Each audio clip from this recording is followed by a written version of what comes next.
Bonjour monsieur. Bonjour. Alors dites-nous, que pensez-vous du dialogue politique togolais qui s'est achevé hier?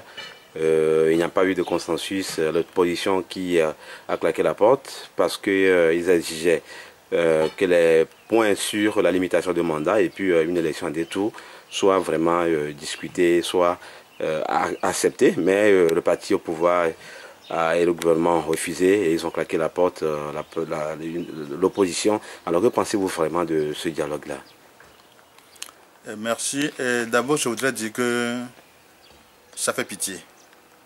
Pitié, pas pour moi, mais pour tous les Togolais, parce qu'on ne sait pas où nous allons. On a l'impression que le Togo est un pays atypique, où nous ne voulons pas quand même du moins observer ce qui se passe ailleurs, pour rendre la vie paisible et vivable aux communautés, voire le peuple togolais.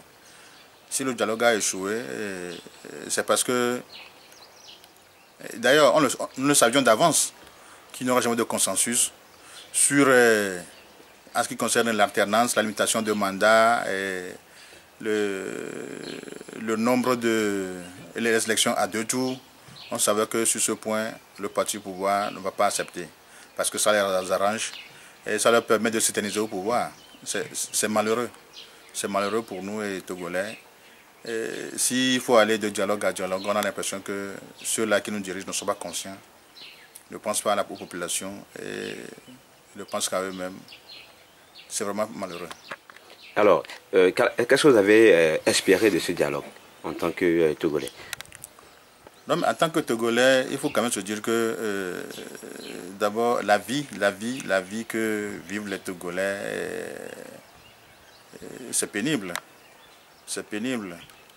Et les gens vont de grève en grève. On pensait que si on arrive à régler ces problèmes de limitation de mandat, des élections à deux tours, peut-être le Togo va connaître une alternance. Et c'est deux choses qu'on compare. On ne peut pas comparer quelque chose qui est là et tout le temps, c'est inconcevable. Donc, ce qu'on attendait, c'est qu'il y ait consensus, que les gens, on sort de ce dialogue avec beaucoup plus de points positifs. Malheureusement, ce n'était pas le cas. C'est vraiment dommage. Que pensez-vous que les Togolais pourront faire pour l'avenir? Bon, d'abord, il faut se dire qu'il faut que tout le monde soit conscient de la situation. Et il y a des gens qui sont là, qui vivent bien. Mais 90% des Togolais coupent plus dans la misère. Alors, est-ce que l'avenir est certain pour les Togolais? Nous ne pensons pas.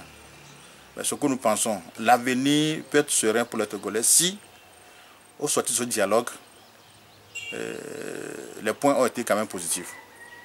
Mais du moment où il n'y a pas de positivité dans la conclusion finale de ce dialogue, l'avenir est incertain. S'il vous plaît, monsieur, à signer une pétition pour une initiative populaire. Mais s'il y a pétition populaire, nous serons partants. Puisque le Togo nous appartient tous. Nous sommes tous des Togolais. Merci beaucoup. Merci à vous aussi.